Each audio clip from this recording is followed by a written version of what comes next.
Nós estávamos conversando antes de começar o culto e o Mário, ele se propôs a dirigir um trabalho aqui no próximo sábado, junto com jovens, junto com adolescentes e toda a igreja que se sente jovem, né? Nós vamos passar um filme bem interessante. A gente vai ainda decidir qual que é. Mas então, próximo sábado às 7h30 da noite, a gente vai se reunir aqui na igreja e aí trazer um leite, isso, né? Um leitinho para a gente fazer um leitinho quente aí, né? Um negócio bom, gostoso, porque toda vez que a gente reúne tem que comer, né? É incrível, né? Incrível. A igreja presbiteriana é igual a casa da mãe, você não sai sem pelo menos um cafezinho. Então, vamos também se preparar para isso. Meus irmãos, na semana passada, nós começamos uma série de mensagens sobre a Páscoa. O primeiro domingo do mês de abril, nós vamos celebrar a ressurreição de Cristo Jesus, o significado tão grandioso da obra de Jesus, culminando ali na morte e na ressurreição dele. E aí eu propus uma série de mensagens para este mês, até a Páscoa, com o seguinte tema: nos passos de Jesus, seguindo o caminho do Mestre. Trazer esta mensagem tão significativa, mas tão velha, tão distante, para a nossa realidade de vida. Aplicar alguns conceitos daquilo que Jesus fez aqui, estar entre nós e dar a sua vida por nós. Então, pensando nisso, na semana passada eu falei sobre Filipenses capítulo 2, de 5 a 11, e o tema da minha mensagem na semana passada foi: pense e viva como Jesus. A proposta de Paulo para os Filipenses tenham em vós o mesmo sentimento que houve em Cristo Jesus. Paulo desafia os Filipenses a pensarem como Jesus e a terem este sentimento e colocarem isso em prática. Aquele que estava na glória, mas não julgou como usurpação ser igual a Deus, antes a si mesmo se esvaziou, e reconhecido em figura humana, se tornou servo, e foi obediente até a morte, e morte de cruz, pelo que Deus o exaltou sobremaneira e lhe deu um nome que está acima de todo nome, para que todo joelho no céu, para que se dobre todo joelho no céu, na terra e debaixo da terra, e toda língua confesse que Jesus Cristo é Senhor, para a glória de Deus. Então Paulo desafia os filipenses a viverem e pensarem como Jesus. E nesta noite eu quero compartilhar o texto da palavra de Deus em João capítulo 6, 3 versículos do capítulo 6, versículos 67, 68 e 69. João 6, de 67 a 69.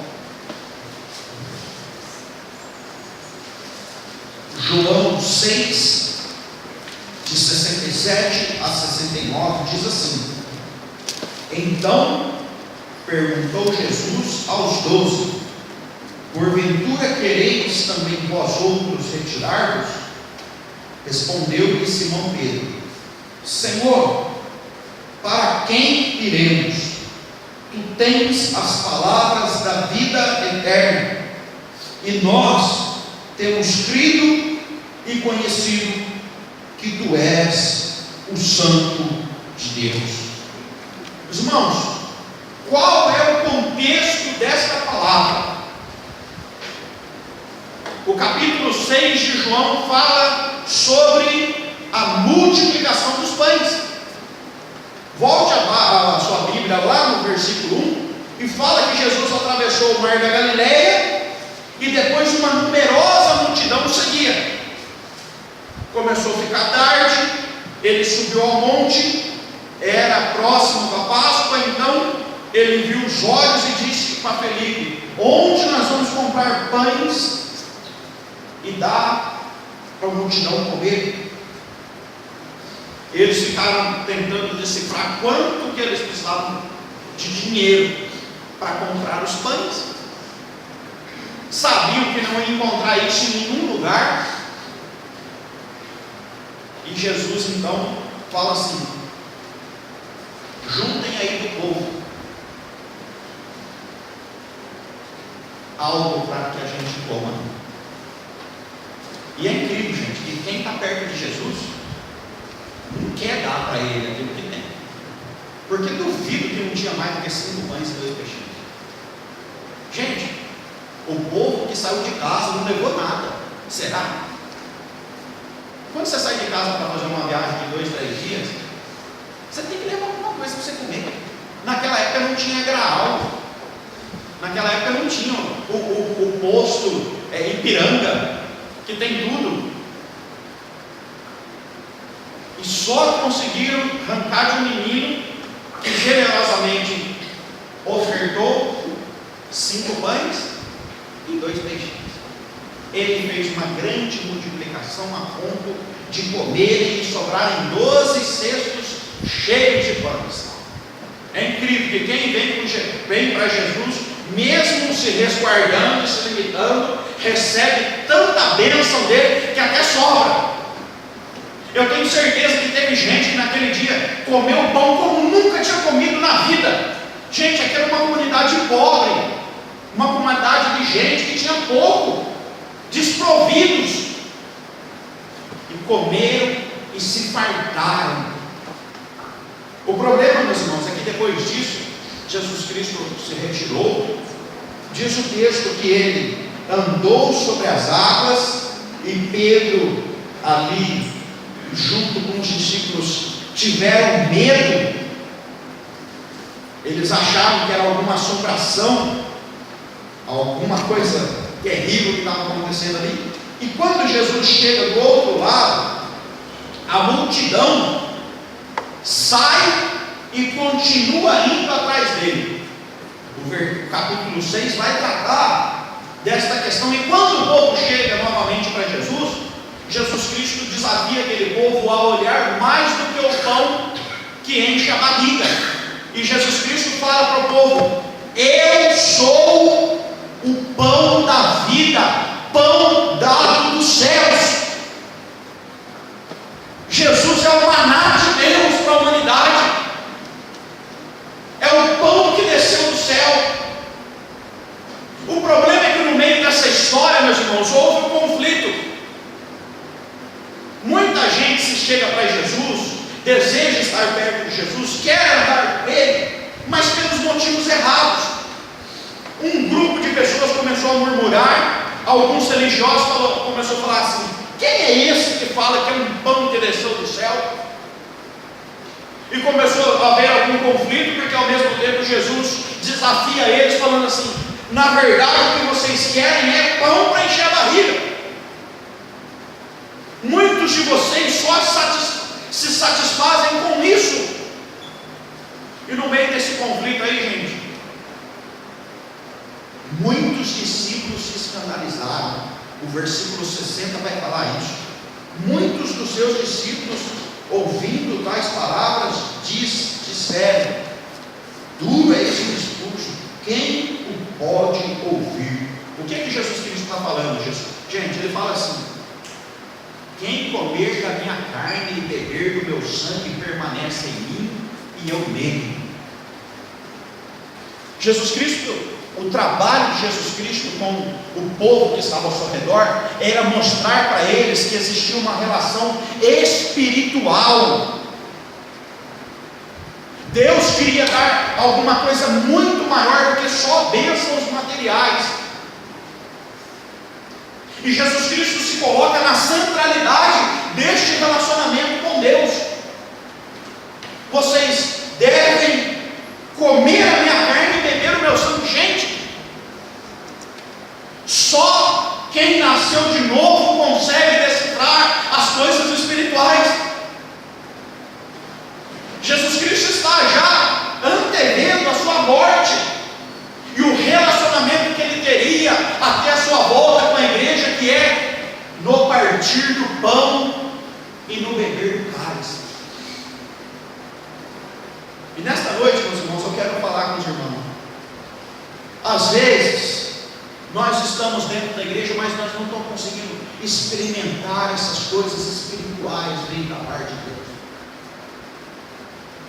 Às vezes nós estamos aqui, nós estamos com os nossos olhos muito atentos a tudo aquilo que está acontecendo ao nosso redor, mas os olhos do nosso coração, os olhos da nossa fé, não conseguem experimentar essas maravilhas espirituais vindas da parte de Deus. E aí o que acontece? Eu logo caio, eu logo viro as costas, eu logo abandono a fé.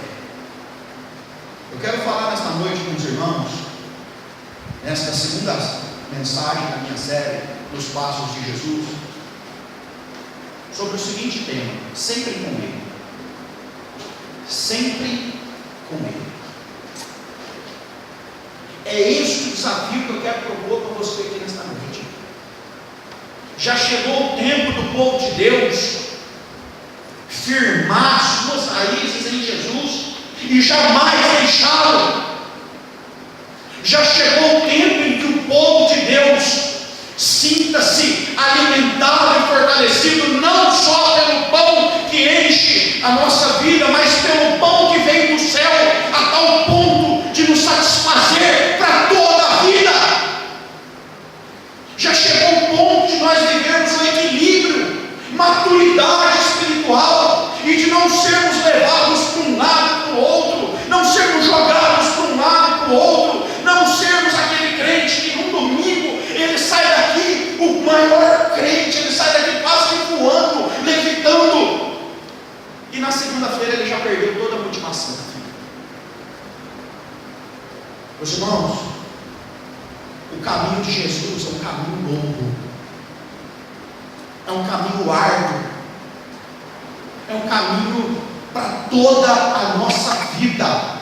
Enquanto nós vamos caminhando, Ele vai nos discipulando, Ele vai nos disciplinando, Ele vai nos corrigindo, Ele vai cuidando das nossas feridas, Ele vai nos alimentando, Ele vai mostrando o Deus grandioso que está lá no céu, através deste relacionamento diário, deste relacionamento contínuo, desse relacionamento que não vai sendo levado por um vento ou por outro. A verdade desse texto aqui, meus irmãos, central é que existe um povo que fica e existe um povo que vai.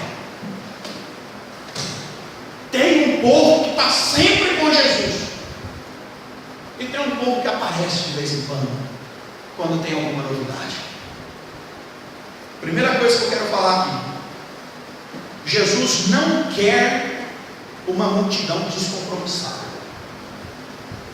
Jesus não quer uma multidão descompromissada. Você ligou a sua televisão hoje, você viu o protesto em São Paulo? A estimativa da polícia militar é que 1 milhão de pessoas estava na Avenida Paulista.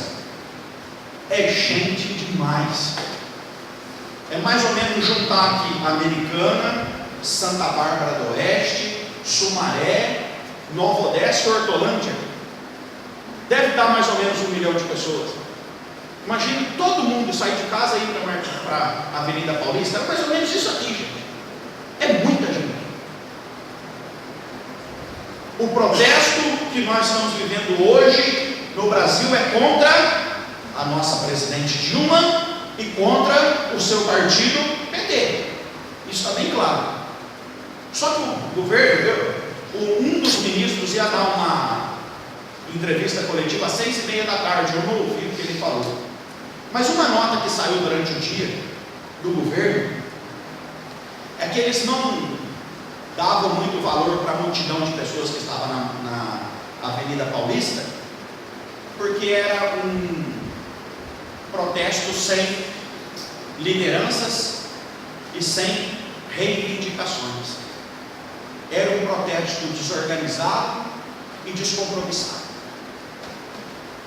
Meus irmãos, eu fico pensando nesse protesto que estava acontecendo lá na Avenida Paulista hoje, e esta multidão de pessoas que vão até Jesus, lá no templo, e esta multidão de pessoas que vão até Jesus no nosso templo. Nós percebemos que quando existe uma grande aglomeração de pessoas sem um fim determinado, aquilo não gera resultado nenhum. Jesus Cristo, aqui nesse texto de João 6, ele nos ensina que não adianta ter uma multidão, não adianta ter milhares de milhares. E às vezes nós lemos o texto aqui da multiplicação dos pães e paramos só nele e não vemos o resultado daquilo que aconteceu, e nós achamos que de fato Jesus Cristo quer ser o popstar, de fato ele quer ser aquele que é conhecido e levado nos braços da multidão. Não! Jesus Cristo quer viver um relacionamento com o seu povo íntimo, um relacionamento de mestre e discípulo, um relacionamento de amigo, um relacionamento de irmão, olho no olho, face a face.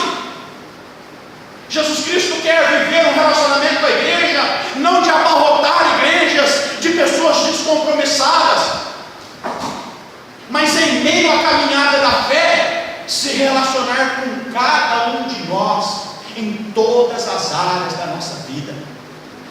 É isso. A igreja evangélica brasileira está lutando com muito vigor, força e recursos para encher os seus templos, mas a grande realidade é que a maior parte das pessoas que estão enchendo os nossos templos evangélicos está no grupo grande da multidão descompromissada, de alguém que vem e vai, de alguém inconstante, de alguém que não firma as suas raízes. Igreja do Senhor, povo de Deus que está aqui nesse lugar, eu quero te dizer que Jesus Cristo quer um relacionamento com você cotidiano. Pode sim existirem 1.000, 5.000, 20.000, 100.000 pessoas numa igreja, pode. A questão é, não basta somente encher o lugar, nós precisamos nos relacionar com Ele. Quando Jesus Cristo lida com essa situação aqui, gente, Ele não muda o seu discurso para agradar o povo. Jesus Cristo não brinca com a verdade, Ele é a verdade. Jesus Cristo não usa um artifício de não, eu vou aliviar esta palavra. Quando o povo fala, é duro esse discurso. Ele fala, isso vos escandaliza? Que será, pois, se virdes o Filho do Homem subir para o lugar onde o primeiro estava? Jesus Cristo trabalha com a multidão descompromissada da seguinte maneira: se vocês estão se escandalizando com pouca coisa, quanto mais quando virem o Filho do Homem subir aos céus. E se você já leu os Evangelhos, você vai perceber que quem viu Jesus Cristo subir aos céus é um grupo bem menor do que o grupo de pessoas que comeram o pão. Meus irmãos, o que Jesus quer com você? Pense em você. É compromisso, é constância. Constância é colocar no piloto automático a 100 por hora e ir daqui lá do mesmo jeito. O que Jesus Cristo quer com você? Vida diária, relacionamento. Gente, Ele vai cuidar de cada uma das nossas necessidades, sim, mas na medida que nós vivemos com Ele. Então, para estar sempre com Ele, nós precisamos romper com esse ciclo terrível que nós estamos vivendo na nossa atual geração, de que é falta de raiz com Jesus, falta de solidez, falta falta de firmeza deste compromisso que é de hoje, de amanhã, do mês que vem, do ano que vem e por toda a minha vida, todos os dias que Deus me der. Segundo lugar, além disso, o texto continua. Depois desta pergunta de Jesus: vocês também querem se retirar? Depois desse desafio que Jesus, olhando para os seus discípulos mais próximos, faz, Pedro entende aquilo que Jesus Cristo está falando e fala: Senhor, para quem iremos? Para quem? Gente, eu gosto muito de Pedro. Inclusive, se eu tiver um filho, talvez ele se chame Pedro. Talvez. Primeira mão, está gravando. Fica registrado aí. Talvez, se a Kelly deixar. Mas existem algumas palavras que saem da boca de Pedro que são fantásticas, gente. E esse texto de João 6:68, ele marca a minha vida. Ele fala: para quem iremos? Uma segunda coisa, meus irmãos: quem está com Jesus encontrou o seu lugar. Você crê nisso? Amém? Amém. Você crê nisso? Eu creio nisso. Eu um dia encontrei o meu lugar. Um dia eu entendi que não tinha outro lugar para eu estar melhor do que estar com Jesus. Meus irmãos, quem foi amado por Ele, quem recebeu dessa graça maravilhosa, quem vai ouvindo dessas verdades no seu ouvido, na sua mente, no seu coração, quando essa mensagem vai entrando dentro de nós nos damos conta que não tem outro lugar melhor para estar, não tem outra pessoa melhor para estar do que Ele. Quem encontrou Jesus encontrou a razão da vida. Quem encontrou Jesus encontrou o significado da sua existência. Quem encontrou Jesus encontrou a alegria que ninguém pode arrancar de nós. Meus irmãos, isso é muito maior do que pão. Pode nos faltar tudo, mas quem está com Jesus sabe aquilo que recebeu. E é bom demais estar com Jesus. É bom demais, gente.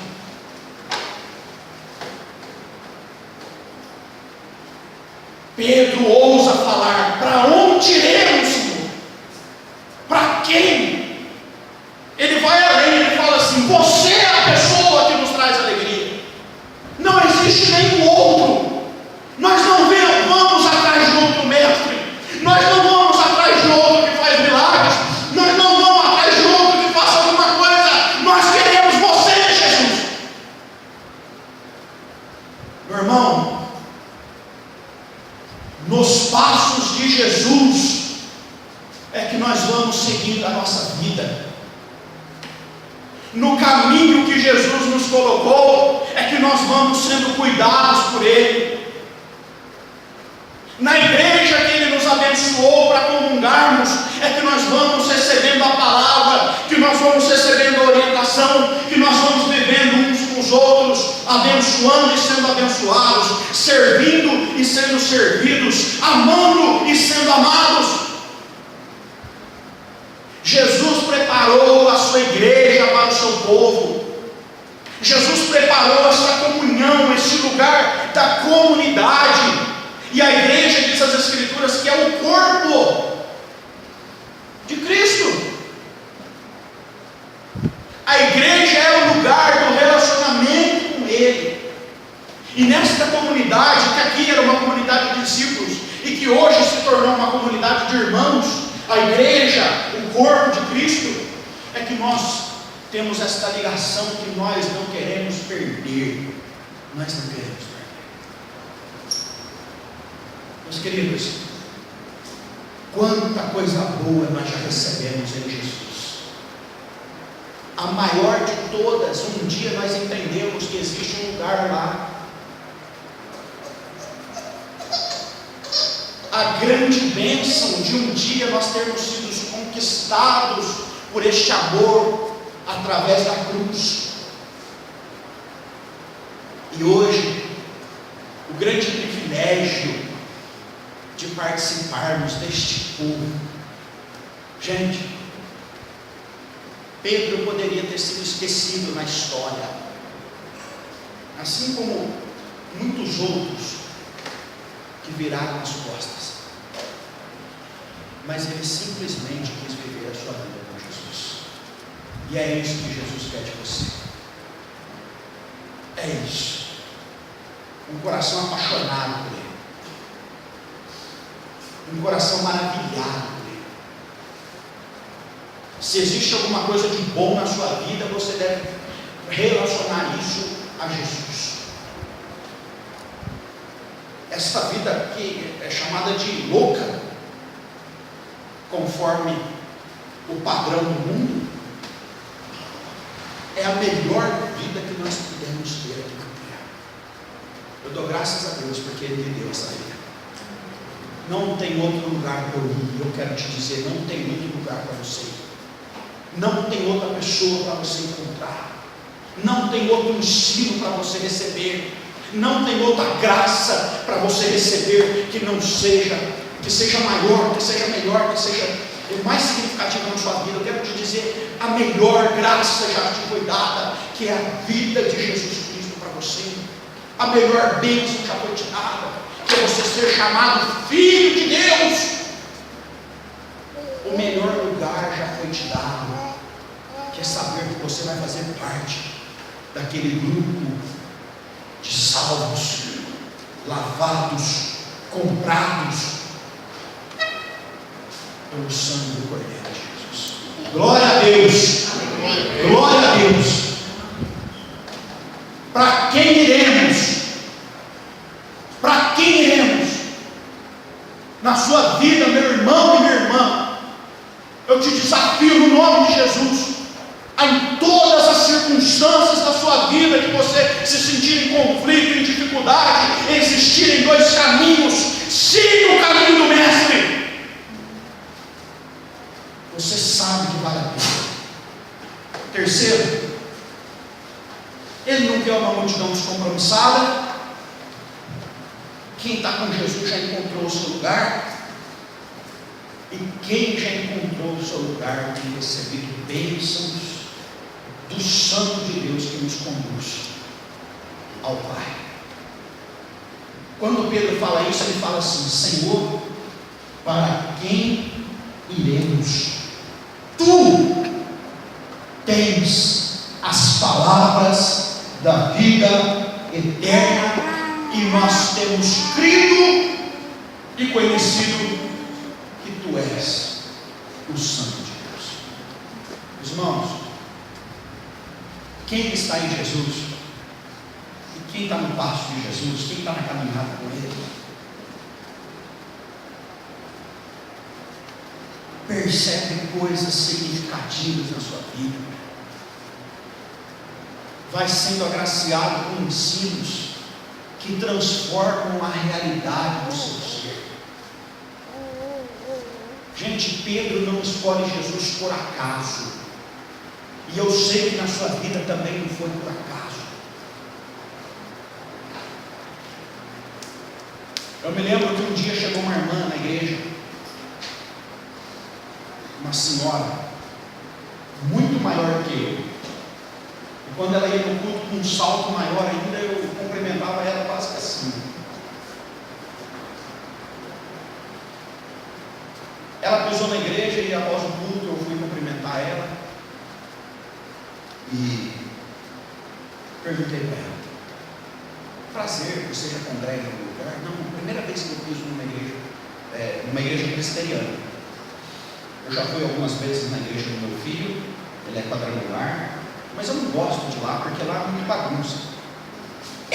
Então eu falei para o meu filho: desculpa, mas eu não vou frequentar a sua igreja. E o filho dela, trabalhando com ela, e ela lendo as escrituras, um dia chegou para aquela mulher que carrega a imagem de casa em casa, e falou assim: eu não quero que traga mais na minha casa. Ela falou assim: mas você está virando crente? Aí a irmã respondeu: não, eu estou lendo a Bíblia. E durante um ano ela leu a Bíblia e nunca teve coragem de pisar numa igreja evangélica. E ela lendo as escrituras assiduamente e nunca teve coragem de pisar na igreja, com medo de matar sua mãe de desgosto. E ela começou a perceber que num lugar que ela fazia caminhada, aquela igreja sem janela já tinha colocado a janela, e aquele barracão sem identificação colocou um nome lá, Igreja Presbiteriana. E ela saiu de um bairro que era do outro lado da cidade, com uma igreja pertinho da casa dela, uma igreja presbiteriana pertinho da casa dela, e foi um domingo lá na igreja. E uma senhora muito séria, muito reservada, falou assim: pastor, eu quero isso aqui. Eu não sei por que Deus me trouxe aqui, mas eu quero isso aqui. Meus irmãos, Deus não faz a obra por acaso. A obra que Deus vai fazendo na nossa vida acontece antes mesmo da gente imaginar. Gente, Pedro foi escolhido por Deus, não foi na hora que ele lançou as redes e seguiu Jesus. Pedro foi escolhido por Deus antes mesmo de nascer. E num momento da sua vida, e neste momento aqui, ele faz essa profissão de fé. Tu tens as palavras da vida eterna. Tu tens. Então na sua vida a obra de Deus não começa por acaso, e ela não vai terminar ao acaso. Todos os nossos dias estão escritos e determinados pelo Senhor. Na sua vida, na sua história, nos seus passos, eu creio sim, que Deus tem te mostrado maravilhas divinas, verdades espirituais, e a principal delas é a vida eterna, a glória da presença com o Senhor. E quem despreza isso? De saber que Deus me tirou do mundo de trevas e de perdição e me levou para a sua maravilhosa luz, para o reino do Filho do seu amor. Glória a Deus por isso. E Pedro vai além e fala: e nós temos crido e conhecido que tu és o Santo de Deus. Fé e conhecimento. Crer no Santo de Deus, mas conhecer a cada dia através da experiência que Ele é o Santo de Deus. Meus irmãos, nós não podemos desprezar a fé, assim como nós não podemos desprezar a experiência. O que é experiência?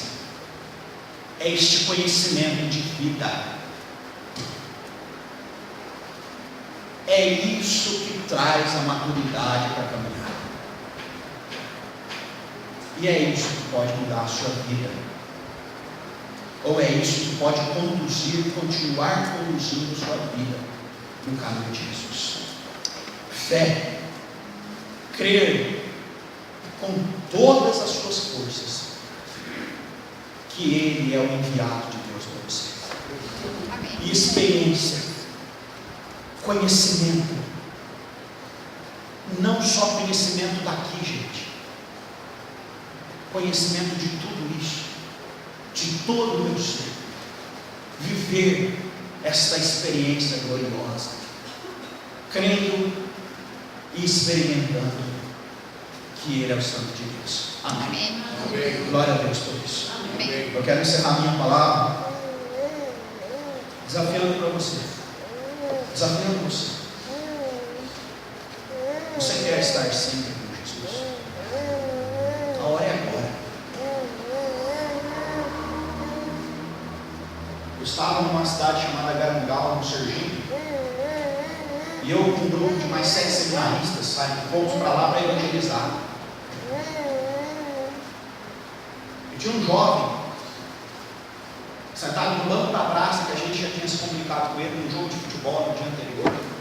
O pessoal ficou bravo, porque foi dentista, foi médico, foi enfermeira, foi todo mundo. E os seminaristas chegaram lá, a primeira coisa que nós fomos fazer foi jogar bola. A gente, em vez de nós ficar a gente ficou numa escola, 15 dias.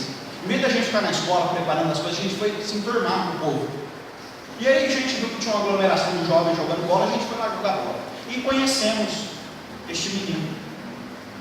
E o apelido dele que era lá na cidade era Vampiro. Porque ele só tinha 2 dentes. Vampiro. E ele estava sentado no banco da praça um dia, nós estávamos indo para a igreja, a gente virou para ele e falou assim: vamos para a igreja? Sabe o que ele fez? Ele levantou e foi. E aquilo marcou tanto a minha vida, porque, meus irmãos, até nós que somos crentes, nós ficamos arrumando tanto pretexto para seguir Jesus. Aquele menino estava de bermuda, de camisetinha regata e com uma havaianas. E no meio do caminho ele se deu conta disso, ele falou assim: acho que eu vou voltar lá para casa e colocar uma roupa de crente, roupa de ir na igreja. A gente falou assim: não, vamos lá. Os irmãos, o chamado de Jesus motiva o nosso coração e deve motivar o nosso coração para ser. Eu nunca me esqueço daquele jovem se levantando daquele banco do jeito que estava no nome de Jesus. Eu nunca me esqueço disso. E é isso que eu quero ver por toda a minha vida. Do jeito que eu sou e do jeito que eu estou. Seguir o caminho do Mestre. E é isso que Jesus Cristo quer para a sua vida hoje. Do jeito que você é e do jeito que você está. Seguir o caminho do Mestre. Ele é o pão da vida, Ele que satisfaz. Ele é a maior bênção que Deus nos deu. Então, para quem nós vamos? Se só Ele tem a palavra de vida, e nós temos crido, e nós temos conhecido que era o Santo de Deus. Eu quero orar pela sua vida nesse momento. Eu gostaria que você fechasse os seus olhos.